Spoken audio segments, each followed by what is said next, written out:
Danger Hunter was made by ASCII in 1989 for the MSX. It is a horror-themed game in which the player walks freely around in 3 randomized maze-like levels.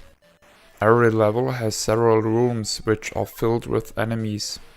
The aim in every level is to first get a key and then fight a boss. Key and boss can be found by luck in one of the rooms, but their locations are usually obtained by fighting enemies inside the rooms without using bombs, which causes them sometimes to drop a note, which then marks the relevant position on the map. Big enemies which chase the player are displayed on the map as yellow dots. The map can be studied in 2 versions by shooting on the bottom left corner of the screen when no enemy is present.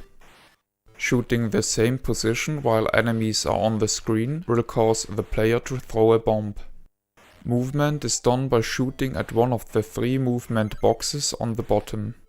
The player uses a semi-automatic weapon with an infinite magazine but limited stock of ammunition. Ammunition is replenishing slowly over time. Overall, ammunition is scarce, and therefore it is a major part of the game to watch the amount of remaining bullets and recharge in safe spots. If there is no safe spot, the player may change directions in a dedicated manner to restock ammunition, as small enemies disappear and respawn when changing their orientation. Sometimes enemies drop items when dying, such as health, ammunition, armor and bombs. The armor takes 1 hit and then disappears. The bombs are screen-clearing weapons. A limited amount of continues lets the player restart from the beginning of the current level when dying.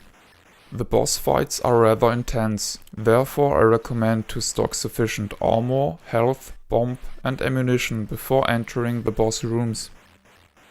Personally, I really like the game. The graphical presentation and the music are well made. The variety of enemies, the level randomization and the scoring system all ensure the game's replay value. The game is more on the difficult side, but I think this is adequate considering its short length. I think ASCII had a talent to produce unusual and creative light gun titles, which were very solid games nevertheless. Best to my knowledge, Danger Hunter was the first light gun game which allowed the player to navigate freely through 3D environments. The idea was picked up again 3 years later by Trojan with their game Cyber Assault. The genre got popular with the game Resident Evil Survivor in 2000 and later got its most impressive representative with Time Crisis 4 in 2007.